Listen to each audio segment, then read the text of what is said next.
Bonjour et bienvenue dans notre vidéo de rentrée.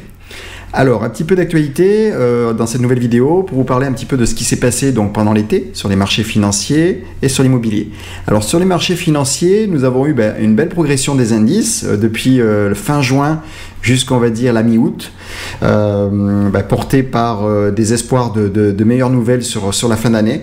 Mais bien sûr, tous ces espoirs-là, on a vu, depuis la rentrée, ont été un petit peu douchés, alors essentiellement par la relevée des taux et par toujours la crise en Ukraine et surtout ce qui s'importe en Europe, la crise énergétique. Donc aujourd'hui, les marchés sont bien redescendus. On a une baisse autour des 14% sur le CAC 40, on est autour des presque 30% de baisse sur le Nasdaq et sur les indices américains autour des 20% aussi. Donc tout cela, pour nous, on pense que la fin d'année va être encore compliquée. Jusqu'à début 2023, la BCE vient d'augmenter ses taux.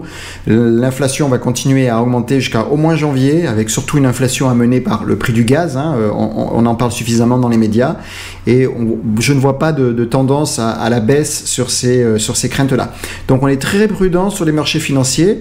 Sur nos clients, on a fait des arbitrages. On propose des solutions éventuellement aussi pour rentrer sur les marchés parce qu'on est quand même sur des points bas qui peuvent être intéressants, mais il faut avoir une stratégie d'investissement progressive et de bien sélectionner les fonds dans lesquels on investit ou les actions dans lesquelles on va investir. Deuxième point, la partie immobilière. Aujourd'hui, l'immobilier se tient toujours bien, les taux montent, la demande baisse, mais les prix se maintiennent. Alors jusqu'à quand? L'avenir nous le dira. Mais aujourd'hui, on n'a pas de signaux particuliers sur l'immobilier. Effectivement, aujourd'hui, une partie de mes clients me demandent comment investir lorsque les marchés sont mouvementés.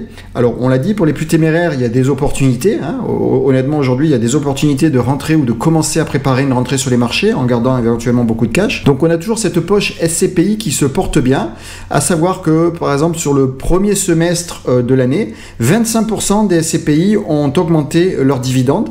Une augmentation qui correspond à peu près à 4,3% d'augmentation par rapport à 2021. Et en moyenne, les SCPI ont quand même distribué autour des 2,6% sur le premier semestre. Donc c'est un trend annuel autour des un peu plus de 5%. Et sur notre portefeuille, notre sélection premium de SCPI, on est plutôt autour des 3% avec toujours notre objectif de 6% pour la fin d'année sur la distribution des dividendes, sans compter les futures augmentations du prix de départ. Donc on voit que pour les investisseurs de long terme qui veulent limiter leur risque, augmenter leurs revenus, la SCPI reste quand même un placement qui vous apporte une certaine sérénité. C'est beaucoup moins volatile que les marchés boursiers. Le dividende reste largement au-dessus de ce qu'on peut trouver en plan d'assurance vie ou en livret A. Donc c'est vraiment un placement qu'on recommande. Alors de plus, la SCPI reste un marché dynamique. Sur le premier semestre, il y a eu plus de 5,6 milliards d'euros investis par les SCPI dans de l'immobilier. Alors, on va retrouver dans les secteurs préférés, vous avez mis le petit graphe en dessous, donc les bureaux restent toujours le haut de la tendance avec 45% de ces investissements. Arrive en deuxième position avec une belle progression tout ce qui est le domaine de la santé, le médical, l'éducation. Ensuite, on retrouve le commerce, et le commerce éventuellement premium.